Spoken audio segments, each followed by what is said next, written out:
Kita tidak boleh untuk menetapkan seorang dia ahlul jannah, dia pasti masuk ke dalam surga dan seterusnya seperti itu, kecuali telah jelas, kecuali telah ada kabar dari Allah Subhanahu wa taala atau dari Rasulnya sallallahu alaihi wasallam.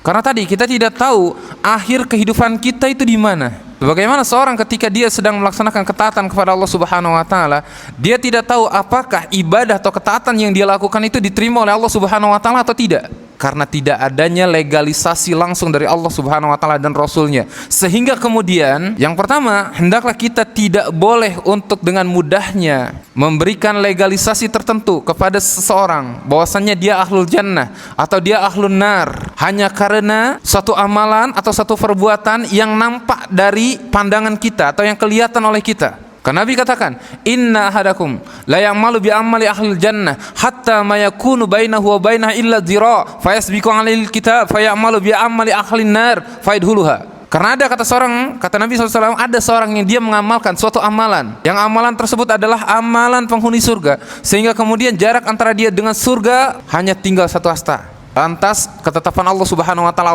taala datangkan. Kemudian dia mengamalkan amalan ahlun nar, penghuni neraka, maka Allah Subhanahu wa taala masukkan dia ke dalam neraka. Dan betapa banyak juga orang yang dia beribadah secara bersama-sama. Contoh apa? Tadi kita laksanakan salat berjamaah dengan imam yang sama, di tempat yang sama, di waktu yang sama, di salat yang sama, menghadap arah kiblat yang sama. Tapi hasil dari ibadah kita tersebut pahalanya berbeda-beda.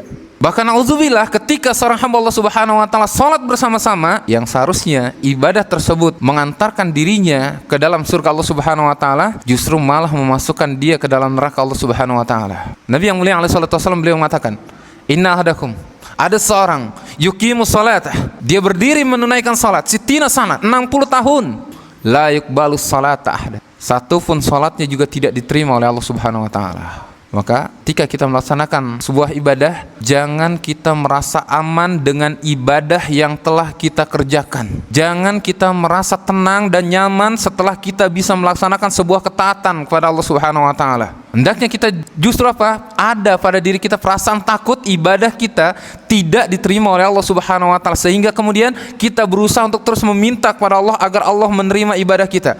Kedua, kita jaga jangan sampai pahala ibadah tersebut gugur atau dihapus oleh Allah Subhanahu wa taala. Itu yang kita perlu untuk berhati-hati.